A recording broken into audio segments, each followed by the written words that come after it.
السلام علیکم ناظرین، امید کرتا ہوں آپ خیر و عافیت سے ہوں گے۔ آپ دیکھ رہے ہیں ٹاک آف اسلام اور میں ہوں آپ کے ساتھ حافظ جمشید اقبال۔ ناظرین، آج عدالت نے ایک بڑا ہی اہم فیصلہ سنایا ہے کہ انجینئر مرزا محمد علی کی درخواست ضمانت منظور ہو گئی ہے، اور ان کی یہ درخواست ضمانت منظور ہونا نہایت ہی حیران کن ہے، کیونکہ ان پر 295C کے تحت مقدمات کا اندراج تھا۔ اور یہ فیصلہ کس لیے کیا گیا اور کن وہ شرائط کے تحت ان کو اب رہائی ممکن ہوگی، آج جانیں گے اس ویڈیو میں۔ ناظرین، 26 اگست سن 2025 کو انجینئر مرزا محمد علی کو گرفتار کیا گیا تھا اور ان کی اکیڈمی کو سیل کیا گیا تھا۔ ان پر یہ الزام تھا کہ انہوں نے وہ مقدس شخصیات کے بارے میں نازیبا گفتگو کی ہے، جس کے تحت انہیں گرفتار کیا گیا تھا۔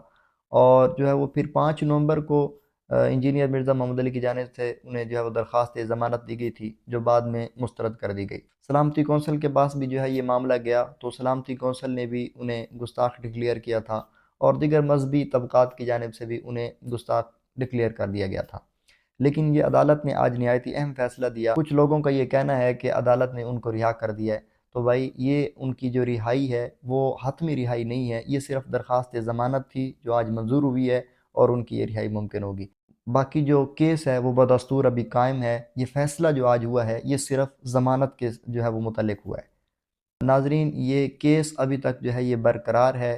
ابھی صرف ان کی وہ درخواست ضمانت جو دی گئی تھی، وہ درخواست ضمانت آج منظور ہوئی ہے، اور ابھی وہ عدالت نے کہا ہے کہ 5-5 لاکھ کے آپ مچل کے جمع کروائیں، تبھی وہ آپ کی رہائی ہوگی۔